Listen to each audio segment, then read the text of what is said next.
that one of the best predictors of your health isn't your genetics, your diet, or how often you go to the gym, but your zip code? It's a surprising idea, but public health experts often say your zip code can be a better predictor of health than your genetic code.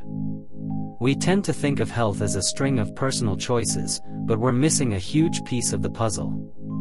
And that piece is the world right outside our front door. Today, we're pulling back the curtain on the hidden factors in your own neighborhood that are secretly shaping your well-being, for better and for worse. Section 1, The Problem, Your Address, Your Health. The idea that our surroundings affect us isn't new. But researchers now have a name for it, the built environment. This isn't just about buildings. It's everything. It's the sidewalks we walk on, or the lack of them. It's the number of trees on our street. It's the distance to the nearest grocery store, the noise from a nearby highway, and the quality of the air we pull into our lungs with every breath. Think about this. Studies suggest that our physical and social environments can determine a huge portion of our health outcomes, while traditional medical care may only account for 10 to 20%. This means the design of our communities plays a massive role. Our neighborhoods can either set us up for a healthy life or actively get in the way of it. This has huge implications for everything from heart disease and diabetes to our daily levels of stress and anxiety. In many parts of the world, rapid, unplanned urbanization has led to a triple threat: a rise in chronic diseases, a persistent risk of infectious ones, and an increased chance of injury. This isn't about blaming any one place.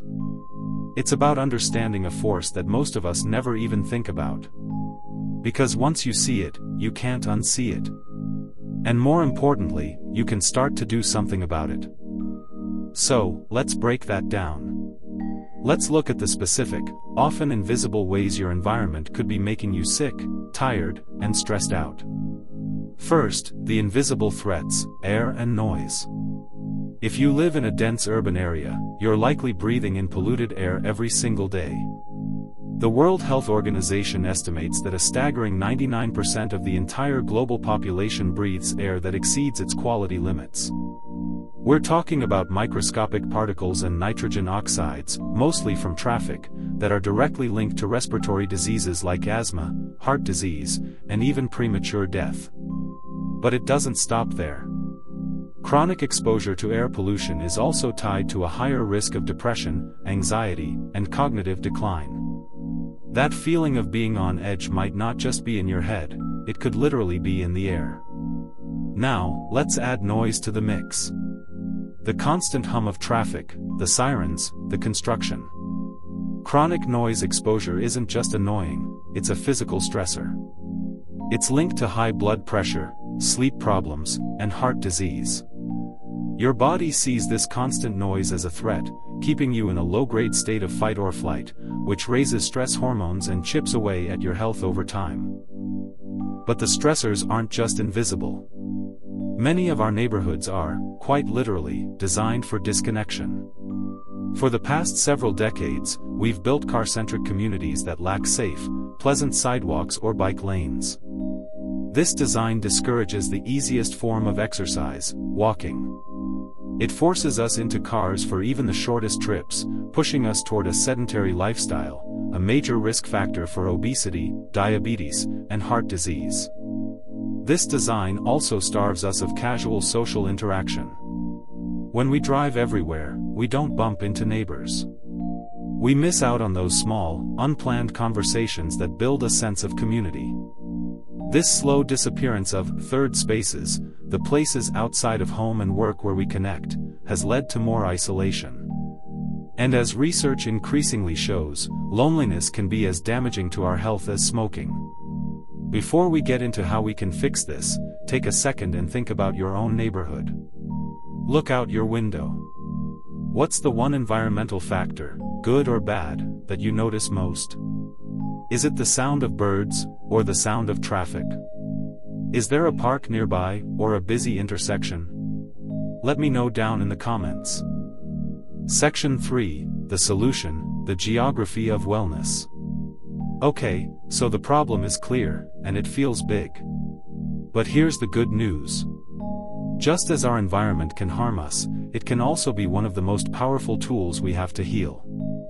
This is the solution side of the equation, the geography of wellness.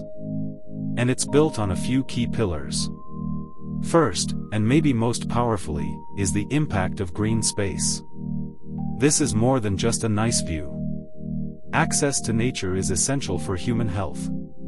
It's so important that the World Health Organization recommends that every urban resident should have access to a nearby park or green space. Spending time in nature, or even just looking at it, has profound physiological effects. It can lower blood pressure, reduce stress hormones like cortisol, improve immune function, and lower the risk of cardiovascular disease. Mentally, the benefits are just as stunning. Access to green space is linked to lower rates of depression and anxiety, better moods, and sharper cognitive function. One study even found that children raised in areas with more green space have a lower risk of developing psychiatric disorders as adults. Why? A popular theory is the biophilia hypothesis, which suggests we have an innate, evolutionary connection to the natural world. Our brains are simply hardwired to find nature restorative.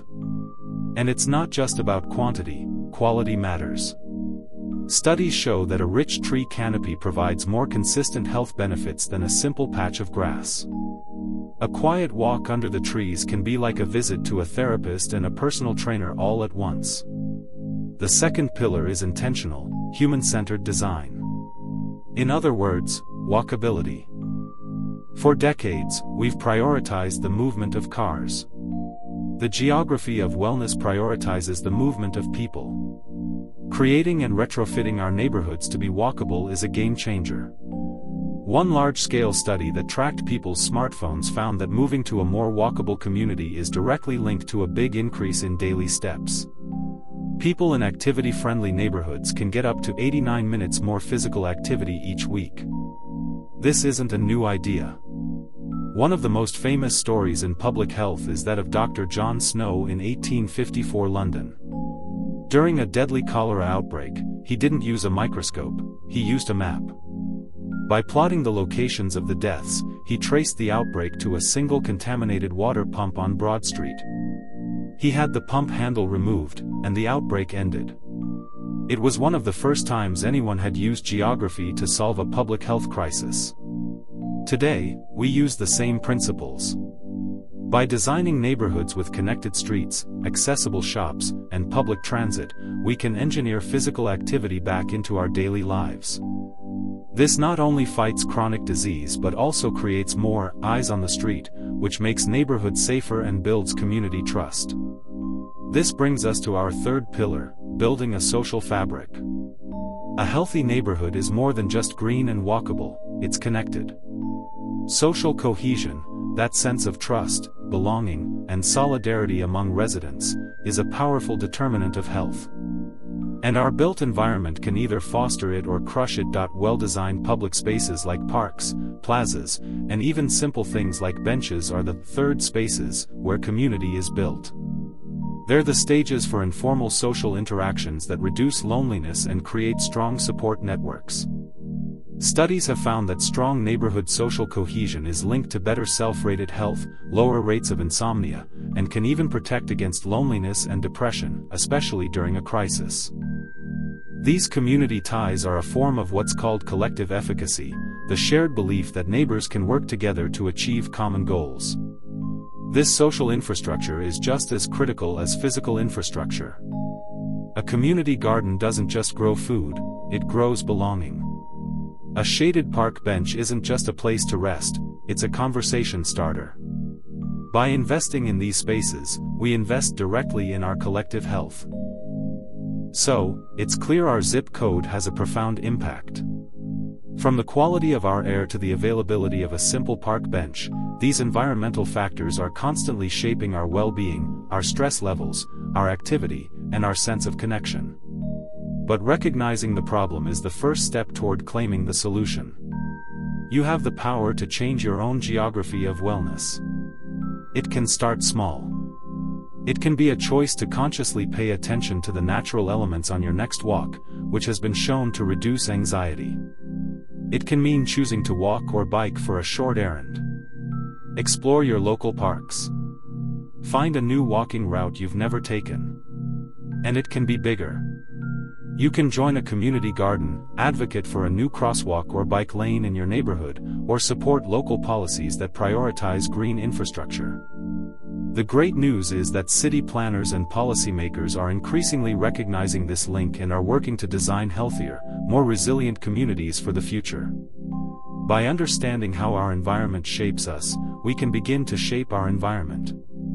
We can build places that don't just house us, but heal us. Places that protect, connect, and uplift. If this video opened your eyes to the hidden world of health all around you, please hit that subscribe button and share this video with someone who might need to see it.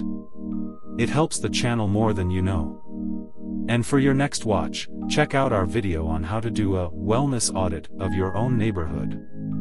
Thanks for watching.